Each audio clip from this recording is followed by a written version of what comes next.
So we are ready for our 3:30 capsule. It is entitled Beginning Ancient Greek. It features our language sector, and this is an August candidate. It's going to be presented by Dr. Larry Swain. And Dr. Larry Swain used to work in IT and libraries after receiving his BA in Religion, Greek, and Linguistics. After 15 years, he earned an MA in Medieval Studies at the Medieval Institute of Western Michigan University and then a PhD at the University of Illinois at Chicago. His academic work focuses on early medieval preservation and appropriation of classical literature and culture. He has been teaching at Signum University for the past 6 years in the MA program and in space. So thank you so much for joining us, and over to you, Larry. Thank you. Hi, everybody. So thanks for joining in. And ancient Greek, why study ancient Greek?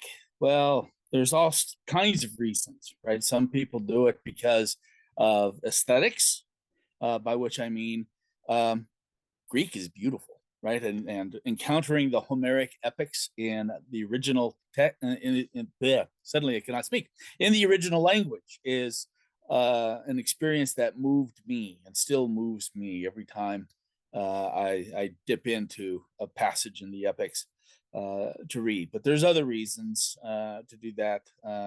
Linguistic curiosity, history of the language, so much written in Greek. And of course, many do it for theological reasons, right? To be able to read the Bible in Greek, early church fathers who are writing in Greek, important Second Temple writers. So like Philo of Alexandria and Josephus the historian, and a host of others that might be of interest to people reading. So there are a lot of reasons to study ancient Greek.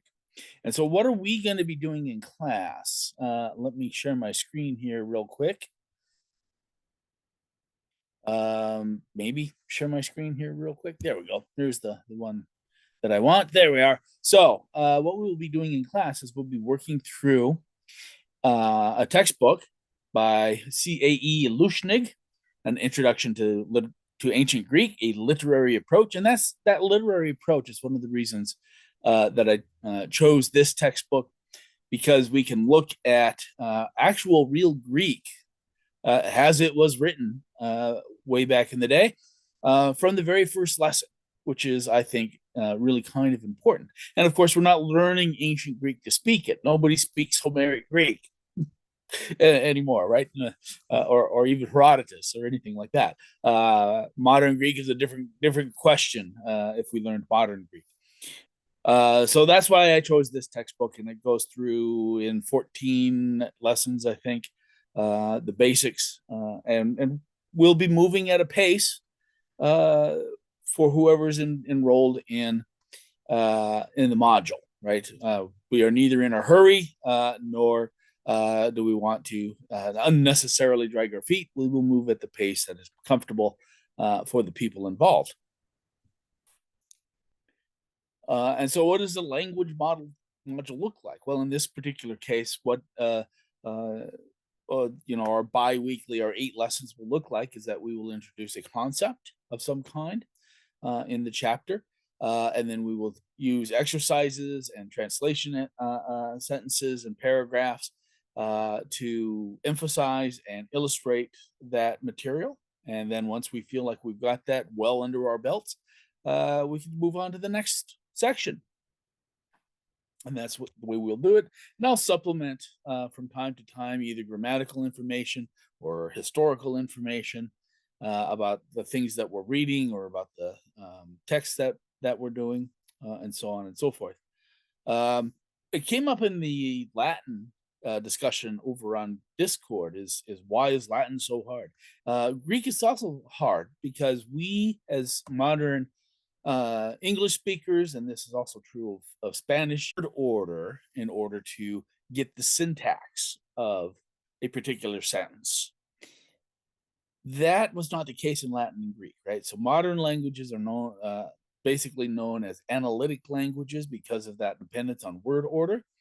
And I'll review this here in just a second, but Latin and Greek and Sanskrit, for that matter, and other languages are known as synthetic languages, and because they depend on affixes, and in the case of Greek and Latin, specifically suffixes, to indicate to the reader what the syntax of the sentence is. And so we will go from there.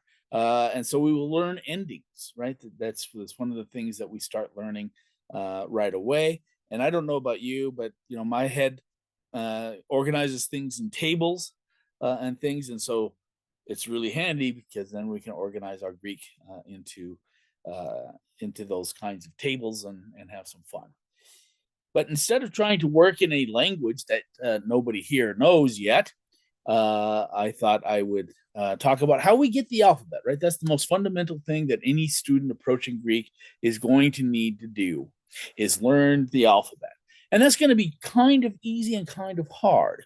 Easy in the sense because our own modern English alphabet derives through Latin from the Greek alphabet. So there we go. But there are differences. There are a number of key differences, right? There are certain sounds that Greek does not have, that modern English has. There are certain sounds that modern English does have that we represent by, like an SH or a TH that we have a single letter for as a sign in Greek, and so on and so forth. So that's the first thing. And I thought it might be of interest to people here to discuss how we get the Greek alphabet and, by extension, our own alphabet. So this is where it starts. Egyptian hieroglyphics, believe it or not. Hieroglyphs are, a system that largely, depending on which period of hieroglyphs, right? And I believe it's Sean Gaffney who teaches our hieroglyphs class and will be able to tell you a lot more about hieroglyphs than I.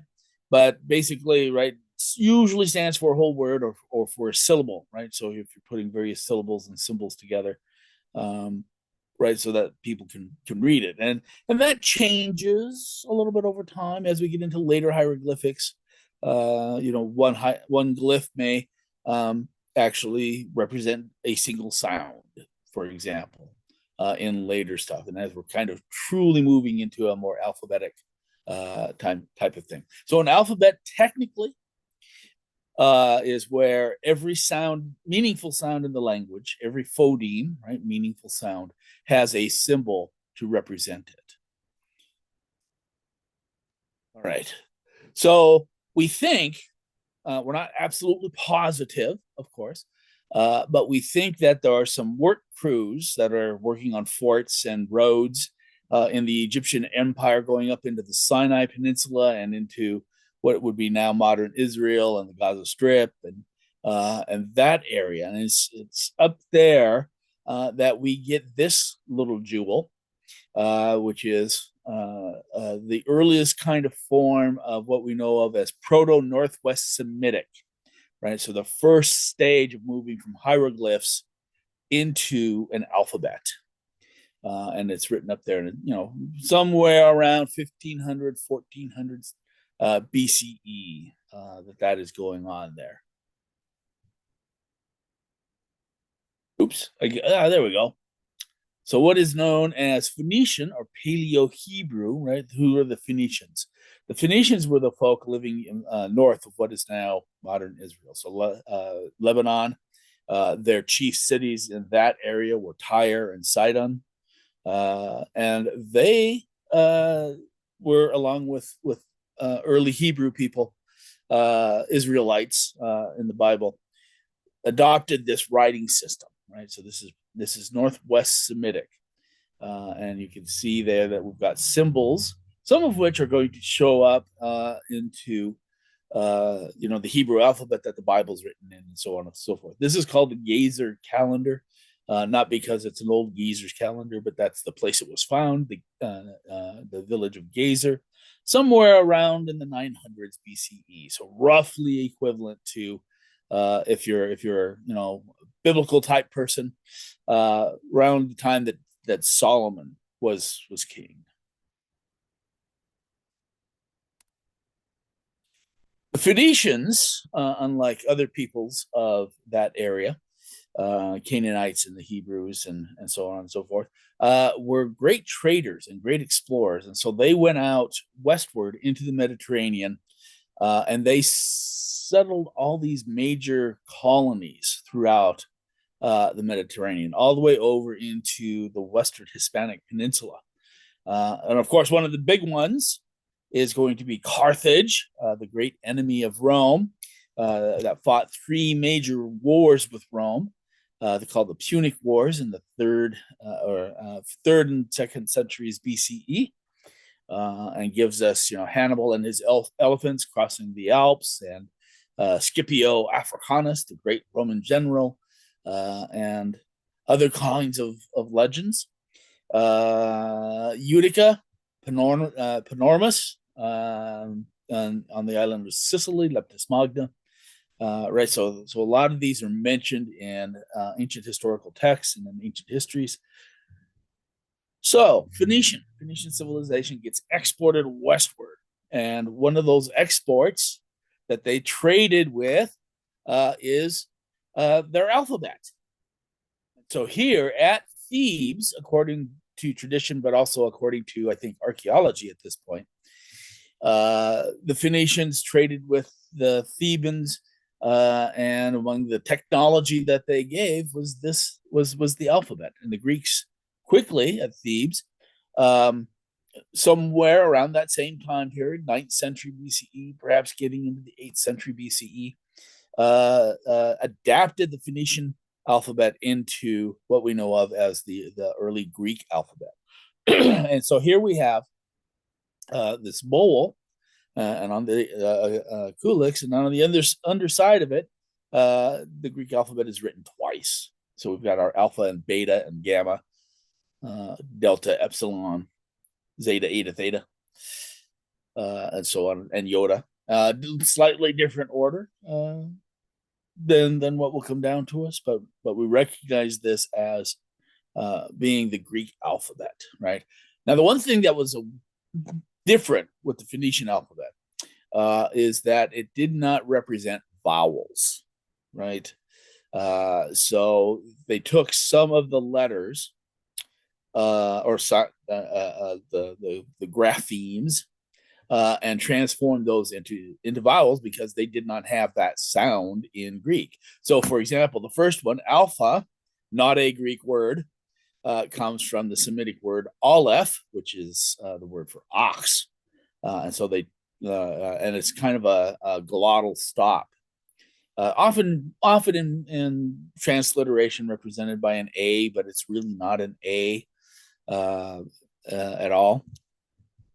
So they took that symbol and said, well, we've got an ah sound and we need a symbol for it. Well, this is as close as we get. So they took the aleph, turned it on its side, and it becomes our alpha.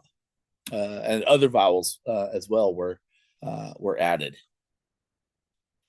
Eventually, right, as they go westward, the Phoenicians not only traded with the Greeks and gave them this technology, book tech, as I like to call it, but they passed it on to the Etruscans, right? So we still haven't deciphered Etruscan language, but we do believe that the Etruscans adopted the Greek alphabet, made their own changes in terms of the alphabet and the shape of the letters and those kinds of things. And then the Etruscans gave it to the Latins, the Romans, and other peoples of southern Italy, but also northward to other peoples, Celts and Germanic-speaking people who lived up north, right? So the development of the earliest runes that we have seem to come from or be influenced by the Etruscan alphabet itself, based on the Greek alphabet. So if you wanted to know, now you do. There we go. All right, so two very early Greek inscriptions, the so-called Cup of Nestor and the Diplon. All right, the Cup of Nestor. Why the Cup of Nestor? Nestor is one of the big kings in the Iliad, and also has a whole book where he's talking to Odysseus' son in the Odyssey, right? So he's an early king, successful because he got to be old. And old age in the Greek heroic age was not always a positive thing, right? Laertes, Odysseus' father, talks about that. later in the Odyssey.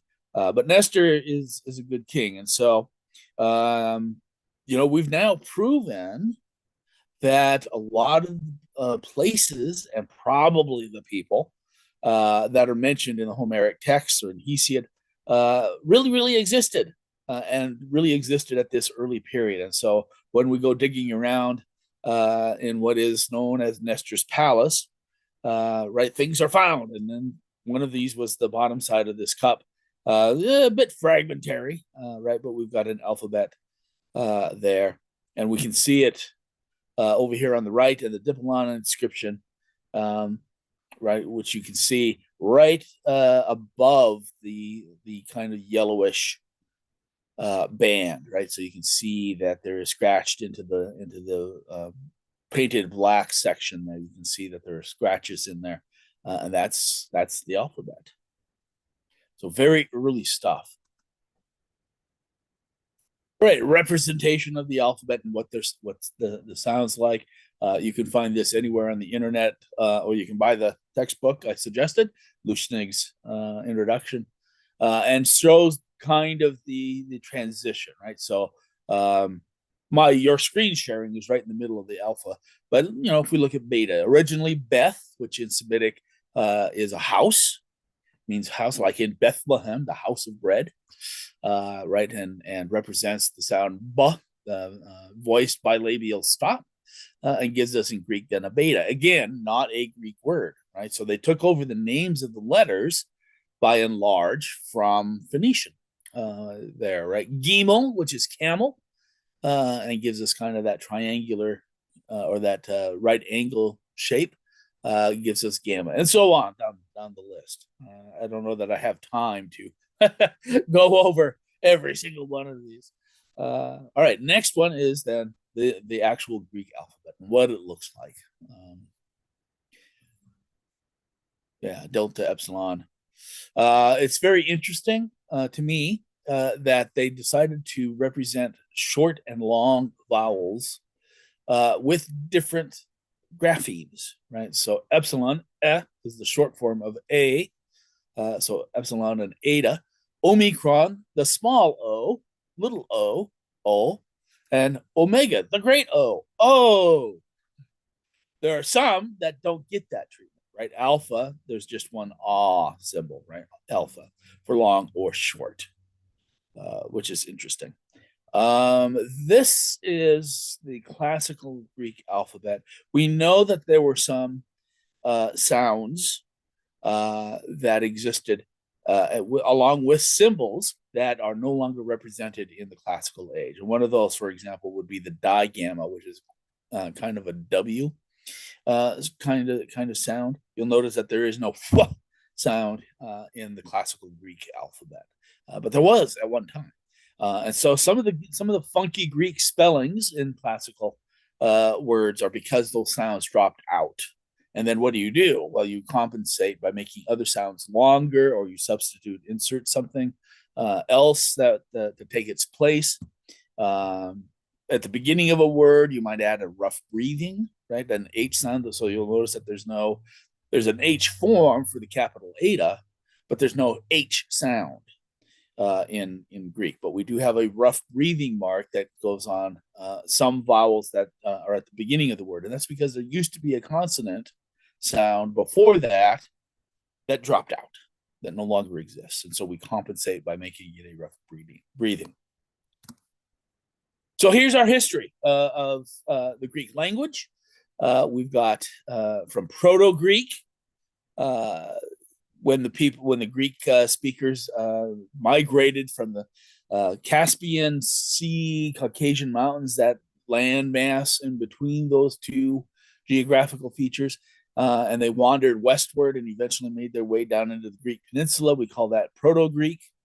By the time we run into actual written Greek, we call that the Mycenaean Greek. Would have been contemporary with the events that are told about in the Homeric epics, the city of Mycenae and others. And they use what is called a linear B script, which seems to be influenced by Minoan script, right? Minoa, the Minoan Empire headquartered over on Greek in the city of Knossos, and they wrote what is called Linear A. We're still working on that one. But in the 1950s, a lawyer, goodness gracious, a lawyer, not a classicist, but a lawyer named Michael Ventris made the argument that Linear B is actually really Greek, and the vast majority of scholars now accept that identification. Then we get into the Homeric period, about 800 to 700 BCE, shortly thereafter. Classical, from about 550 or so, mid 6th century, to about 323. Why 323, you ask? Excellent question. Glad you asked that one. So classical until basically from the end of Homer and Hesiod, and their influence, to Alexander the Great, right? Alexander the Great spreads Greek language and Greek culture all over the Eastern Mediterranean, and into modern Iraq and Iran and Pakistan, and so on and so forth, Afghanistan even. So once that starts happening, we call that Koine, the common Greek. So everybody around the Greek empires, post Alexander to the rise of Rome, and even after the rise of Rome, are speaking this Koine and more simplified Greek, right? There's more dependence on prepositions rather than endings and those kinds of things to tell us what's going on. Once we get into the late Roman Empire and into the medieval period, it's Byzantine Greek or medieval Greek. And then, of course, we have modern Greek, which gives us the early, middle, and present, roughly 1600 to start the modern period. And just some other vocabulary, Hellenic. So some people will refer to Hellenic Greek, by which they mean classical Greek. So it's just another name. Hellene, and derivatives are the Greek name for Greek, right? So if we want to speak Greek, we speak Hellenic. If we want to refer to the Hellenes, we are referring to the Greeks. And then Hellenistic, right, is another name for Koine, and that's from Alexander through about 300 CE or so, the late Roman Empire. So those are the periods and ages of the Greek language. Okay, I've now stopped. I've got 9 minutes left. Woohoo! It's a good thing I have another slideshow. Haha. I think I have. Yeah, there we go. So let me start my slideshow here, and we can start learning some Greek if you're interested.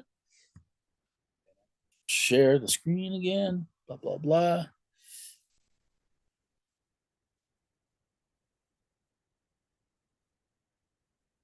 There we go.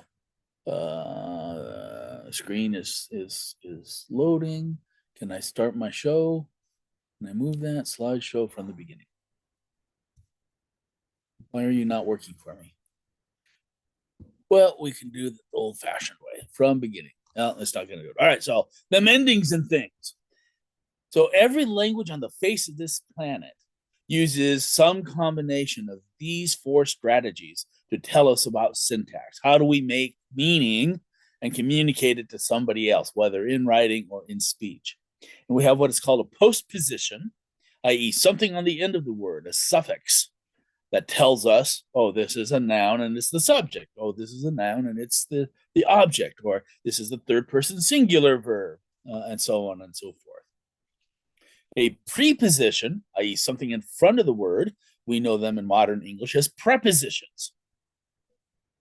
Intonation, in English, we don't use that quite so much. There are some places like, the force of our voice in an exclamation, or if we ask a question, our voice raises a bit at the end of the question when we're speaking, right? So those are some examples of intonation. Other languages, particularly Asian languages, depend on intonation quite a lot.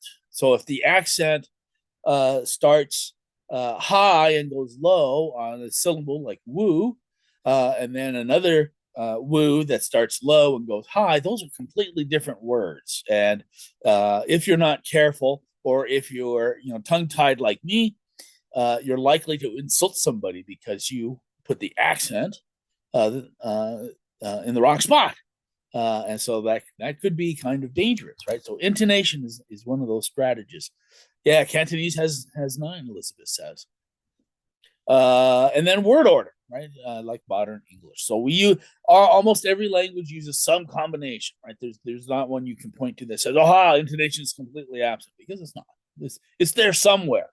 It just may not be one of the major things. So I talked about synthetic and analytic a little bit ago. Right, synthetic is a language that uses some kind of affix onto the words to tell us about the syntactic relationships.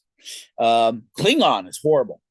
I started studying Klingon here in space a while back, and they use lots of different affixes on a word. And so you've got to figure out each one there. That's an invented language, but nonetheless, I think it's interesting.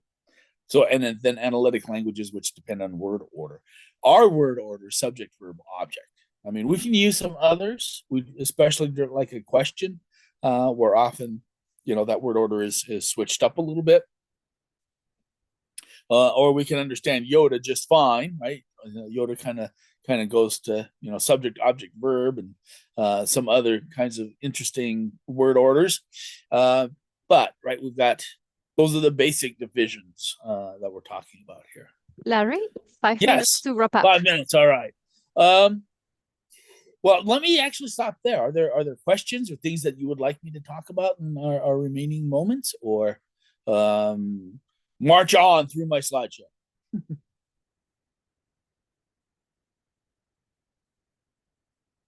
Nobody's saying anything, so I'll just march on. How's that? So, there's one. Woohoo! March on. So verbal mood. So in Proto-Indo-European languages, and they're all the descendants, we have these verbal moods, right? And so if you've ever heard the term modal verbs like would, could, should, may, might, these are the modern remnants of verbal moods. And each of these moods has a different set of endings. Phew. The most common is going to be indicative. And indicative is real world stuff. I ate the apple. We're going to the store. I will read. I am reading a book, or I am speaking here and babbling away. Subjunctive, right? We go one level out from the real world. This is something I intend to do, right? Originally, the future tense was a subjunctive. I will do this tomorrow, right? Well, tomorrow hasn't happened yet. It hasn't come, as my dear old dad used to say. But it's a maybe. It's out there, so it'd be in the subjunctive. Optative goes much further out from the real world. This is where we express prayers, hopes, or wishes, our bucket list, and those kinds of things, right? It's a realm of possibility of things that could happen, that we want to happen, but yeah. And then we have the infinitive, which is not bound by time or aspect or relationship to the real world. And then the imperative, right? Imperative, where we give orders to that. So each of these has a different set of endings. They're related, but there are slight changes in the ending system to indicate, aha, this is a subjunctive rather than an indicative, and so on and so forth. And we'll learn all about that stuff in class. So I hope that you'll come and join us. So the way that it works, right, we've got the root of whatever word we're looking at, particularly the verb. And then we have aspect or tense, plus voice, plus mood. Okay, that sounds like a lot for an ending to do, right? So we've got the root, and then we've got the tense. Is it a present tense? Is it an aorist tense? Right, and so what's the difference between those, Swain? Good question, right? So the present tense is a progressive tense. This is something that's ongoing, right? Whereas the aorist tense is at least in origin a punctiliar tense. This happened at this particular spot in time. Bam, that's it. Right, so very punctiliar versus progressive. What do we mean by voice? Voice means active voice. I am doing the action of the verb, or passive voice. I am being acted on. And then there's one in Greek that's kind of starting to disappear by the time we get to classical Greek, but it's still there, called the middle voice. That is, something is going on that I am self-interested in. And then we have mood. Is it an indicative mood? Is it subjunctive? And so on and so forth. So when we get around to parsing, and this is something that I teach because it is so very, very useful from the get-go, is to say, okay, this verb that we're looking at, this is the tense, this is its voice, this is its mood, and is it, third person plural or second person singular, and how do we know? All of that information is contained in that postposition, that suffix, that ending that's on there. And so I give us an example: lui, which is present active indicative, third person singular of the verb luo, luane, to free. And I think Pilar's presence means I'm out of time. Thank you so much.